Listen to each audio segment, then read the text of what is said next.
കലയെയും മനുഷ്യനെയും സ്നേഹിച്ച പാവങ്ങളുടെ ഡോക്ടർ എന്നറിയപ്പെട്ടിരുന്ന ഡോക്ടർ പി.കെ. സത്യദേവൻ ഇനി ഓർമ്മ. ആതുര രംഗത്തും കലാസാംസ്കാരിക രംഗത്തും ഒരു കാലത്ത് നിറഞ്ഞു നിന്നു അദ്ദേഹം. കാലടി സ്വദേശിയായ സത്യദേവൻ 1974 ചേർപ്പിലെത്തുന്നത്. ചേർപ്പ് ഗവൺമെന്റ് ആശുപത്രിയിൽ ഡോക്ടറായ കാലയളവിൽ ആശുപത്രിയുടെ വികസനത്തിലും വലിയ പങ്ക് വഹിച്ചു. ആശുപത്രിയിൽ നിന്നും വിരമിച്ച ഡോക്ടറെ വലിയ ഘോഷയാത്രയോടെയാണ് ആദരിച്ചത്.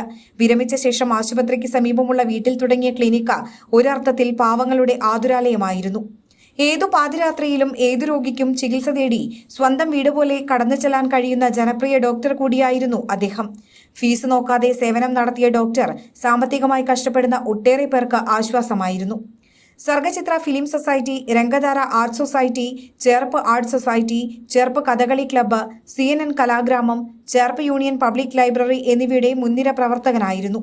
ചേർപ്പിന്റെ സാംസ്കാരിക പരിപാടികളിൽ പ്രധാന ചുമതല വഹിച്ചു. ജില്ലാ സ്കൂൾ കലോത്സവം ചേർപ്പിൽ നടന്ന സമയത്താണ് ആദ്യമായി ഓരോ വിജയികൾക്കും ട്രോഫി നൽകിയത്. വിജയികൾക്ക് സർട്ടിഫിക്കറ്റ് മാത്രം പോരാ, ട്രോഫിയും വേണമെന്ന നിർദ്ദേശം കൊണ്ടുവരികയും അതിനായി സ്പോൺസറെ കണ്ടെത്തിയതും ഡോക്ടറായിരുന്നു.